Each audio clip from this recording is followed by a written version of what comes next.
Hi, welcome to GBAC's 2020 video on coronavirus and supply chain disruption. Agenda for this month, we'll be looking at capital markets, artificial intelligence, how it's disrupting every industry, AI education from tech giant companies. We'll do a global comparison. What are their offerings and what chairmen need to be understanding. I will look at also OECD, how it's trying to bring together policies from across the planet on artificial intelligence. COVID virus, a very deadly virus, is affecting so many countries across the planet, and unfortunately so many lives have been lost, which is impacting business and supply chains specifically. The studies are showing that about 1 trillion will be lost output from China this year, the second largest economy. What should be board members be thinking? G20 just last week in Riyadh, Saudi Arabia announced that this is going to be dampening this virus, slowing growth across the planet. A survey from American Chamber of Commerce in Shanghai just said last week in February that their operations are already impacted by the slowdown. The ripple effects are happening. Understand that factories are shutting down, employees and labor are not coming up. That means reduced capacity,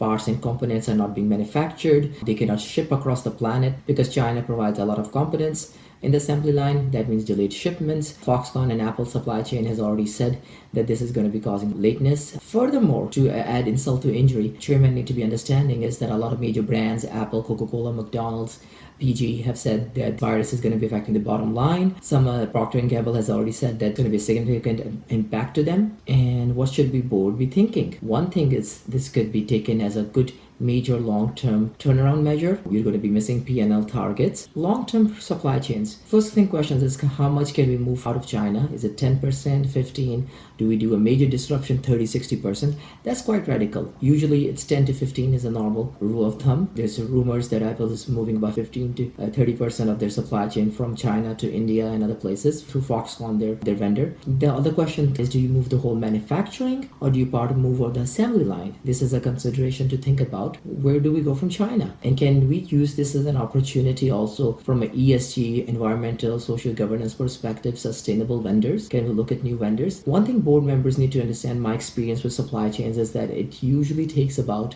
minimum 10 to 18 months, and that's really a very expedited fast speed. Usually 24 months to 2 to 3 years is a normal turnaround to move operations and supply chains from one country to the other. The major targets, ASEAN, trade wars, the tariffs, were really putting a lot of pressure on executives and board members to really rethink about their supply chains. ASEAN is a major recipient of this, Vietnam on the lead, Malaysia, Indonesia, Taiwan, and Indian subcontinent, which includes India, Pakistan, and Bangladesh. Since the tariffs from China, they're moving to Southeast Asia. Indian subcontinent includes Bangladesh, India, and Pakistan, Sri Lanka. They even maybe think about bringing it closer.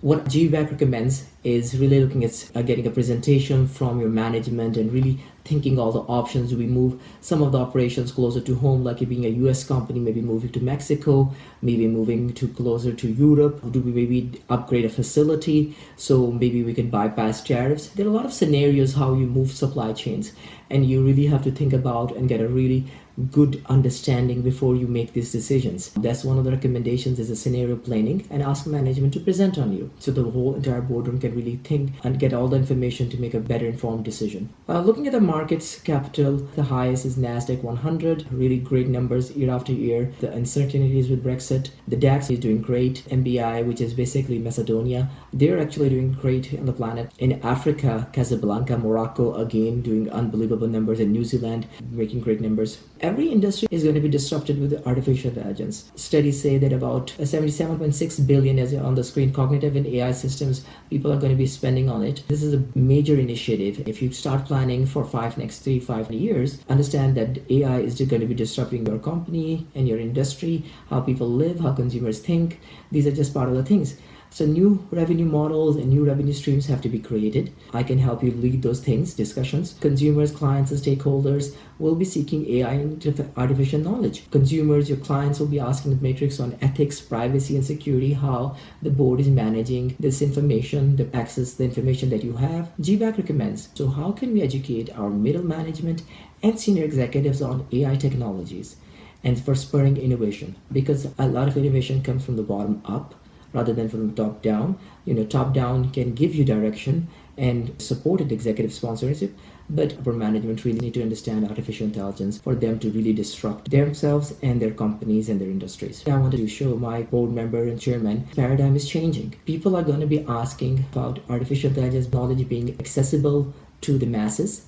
Looking at here on the chart, as you can see, I've compared Apple, Amazon, Microsoft, Google, the major American artificial intelligence users and creators, and then compared it with Germany, SAP, the Chinese leaders, Tencent, Alibaba, Samsung also from Korea.